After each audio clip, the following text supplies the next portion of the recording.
अयोध्या में रामलला की प्राण प्रतिष्ठा की तैयारी जोर शोर से चल रही है। प्राण प्रतिष्ठा के दिन और उसके बाद अयोध्या में बड़ी संख्या में श्रद्धालुओं के आने की भी उम्मीद है। इसे देखते हुए सुरक्षा और ट्रैफिक व्यवस्था की परेशानी न हो, इसके खास इंतजाम किए जा रहे हैं। पूरा शहर, जी हां, पूरा शहर इस वक्त सीसीटीवी की निगरानी में है और पूरी डिटेल आपको इस रिपोर्ट में दिखाते हैं।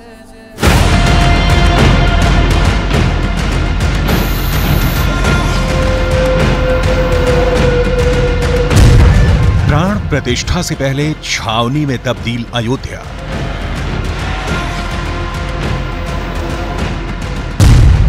जमीन से लेकर आसमान तक कैमरों की नजर।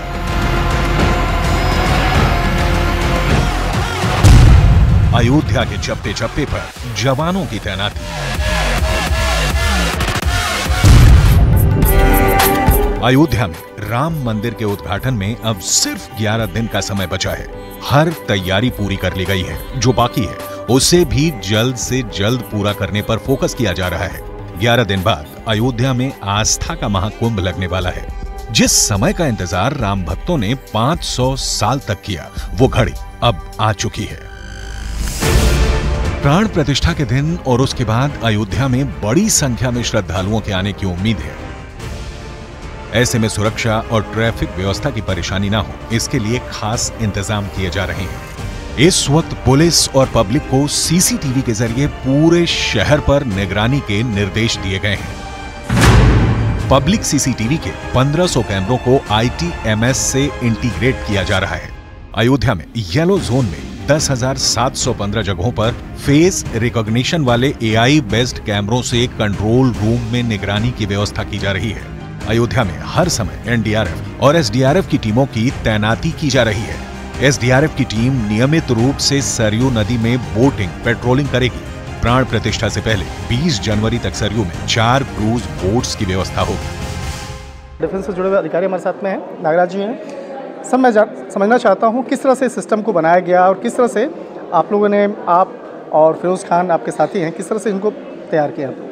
ये आजकल के जो जितने भी कॉन्फ्लिक्ट हो रहे हैं उसमें हमने देखा है कि जो भी मैकेनाइज्ड ऑपरेशन, टैंक के ऑपरेशन होते हैं, उसमें सबसे ज़्यादा थ्रेट स्वॉर्म और ड्रोन का।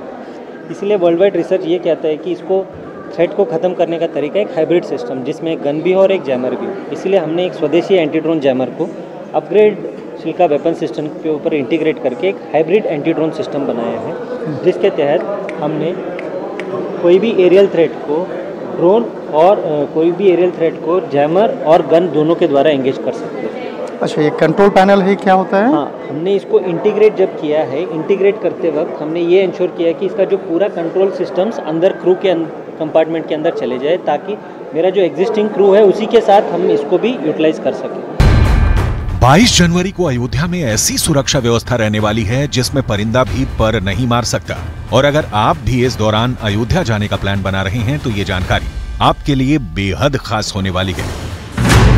पुलिस बल द्वारा पूरे अयोध्या शहर में पेट्रोलिंग होगी। बाहरी व्यक्तियों का पुलिस वेरिफिकेशन कराया जाएगा। 20 से 22 जनवरी तक बिना अनुमति के प्रवेश नहीं मिलेगा। रेलवे स्टेशन पर रेलवे सुरक्षा बल की विशेष व्यवस्था रहेगी। सभी टेंट सिटी में फायर ब्रिगेड की टीम की व्यवस्था रहेगी। अयोध्या में एंटी ड्रोन सिस्टम लागू रहेगा। इसमें एक तरह से कहा जा सकता है कि जो अभी हाल फिलहाल में देखा जाए कि बहुत सारे जो ड्रोन का जो एक प्रॉब्लम है, खासतौर पर बॉर्डर एरिया में, हालांकि हमारे जवान लगातार उस पर अटैक करते हैं, उसको मार गिराते हैं, तो ये वाला सिस्टम जो है और ज़्यादा फायदेमंद साबित हो सकता है। इसका वो मेन, इसका जो मैक्सिमम इफेक्ट हम बोल सकते हैं वो है जितने भी मैकेनाइज्ड ऑपरेशन, हमारा टैंक और हमारा BMP जब लड़ाई के दौरान चलते हैं, उसको जो एयर डिफेंस कवर देना है, तो उसके ऊपर जितने भी स्वॉर्म और ड्रोन का थ्रेट आएगा उसके लिए इसको अच्छे तरीके से यूटिलाइज कर सकते हैं। तो निश्चित तौर पे कहा जा सकता है कि ये हाइब्रिड एंटी ड्रोन सिस्टम है और इस एंटी ड्रोन सिस्टम को इन्होंने तैयार किया है, लेकिन आने वाले वक्त में भारतीय सेना में इस ड्रोन सिस्टम का और ज़्यादा और बेहतर तरीके से प्रयोग किया जाएगा। और निश्चित तौर पे जो ड्रोन टेक्नोलॉजी है उसको भारतीय सेना और बेहतर करने का लगातार प्रयास कर रही है। मतलब प्राण प्रतिष्ठा कार्यक्रम के दौरान अयोध्या में सुरक्षा व्यवस्था बहुत ज्यादा सख्त रहने वाली है। खासकर 20 से 22 जनवरी तक सख्ती बहुत ज्यादा होने वाली है, जिससे प्राण प्रतिष्ठा के कार्यक्रम में किसी भी प्रकार का कोई व्यवधान न पड़े। क्योंकि देश का हर व्यक्ति इस क्षण का साक्षी बनना चाहता है। लेकिन 22 जनवरी को अयोध्या में एक साथ सभी की व्यवस्था कर पाना मुश्किल ही नहीं, नामुमकिन है।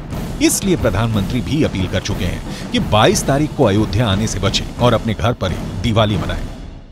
सभी राम भक्तों को, देश भर के राम भक्तों को, उत्तर प्रदेश के विशेष करके राम भक्तों को मेरा हाथ जोड़ करके प्रणाम के साथ प्रार्थना है, मेरा आग्रह है कि 22 जनवरी को एक बार विधि पूर्वक कार्यक्रम हो जाने के बाद 23 तारीख के बाद अपनी सुविधा के अनुसार वो अयोध्या आए। अयोध्या में रामलला की प्राण प्रतिष्ठा कार्यक्रम में कौन कौन शामिल होगा, इसकी पूरी डिटेल भी आपको दिखाते हैं, जो इस ऐतिहासिक पल के साक्षी बनने वाले हैं। कार सेवकों के परिवार के सदस्य, आंदोलन के पुरोधाओं का परिवार, कानूनी प्रक्रिया में शामिल वकील, 150 से ज्यादा परंपराओं के संत, नेपाल से संत समाज के प्रमुख लोग, जैन, बौद्ध, सिख समाज के प्रतिनिधि, राम मंदिर निर्माण के प्रमुख दानकर्ता, जनजाति समाज के प्रमुख लोग, अनुसूचित समाज के प्रमुख लोग, समाचार संस्थाओं से जुड़े प्रमुख लोग, स्वयंसेवी संगठन, नोबेल पुरस्कार विजेता, भारत रत्न, परमवीर चक्र, पद्म सम्मान से सम्मानित लोग, सेवानिवृत्त मुख्य न्यायाधीश और सेनाध्यक्ष, पूर्व राजदूत, प्रशासनिक, पुलिस सेवा के अधिकारी, प्रमुख शिक्षाविद, बुद्धिजीवी, कवि, कलाकार, साहित्यकार, किसान, मजदूर और खिलाड़ी, प्रमुख राजनीतिक दलों के राष्ट्रीय अध्यक्ष, अयोध्या जनपद से सभी दलों के स्थानीय जनप्रतिनिधि, 50 देशों से भारतीय समाज के 55 लोग, स्थानीय राज्य के नाते उत्तर प्रदेश के मुख्यमंत्री। इसके अतिरिक्त 22 जनवरी को अयोध्या में किसी भी अन्य व्यक्ति को प्रवेश नहीं मिलेगा, लेकिन प्राण प्रतिष्ठा के बाद रामलला का दरबार भक्तों के लिए खोल दिया जाएगा और भक्त राम मंदिर पहुंचकर रामलला के दर्शन कर पाएंगे।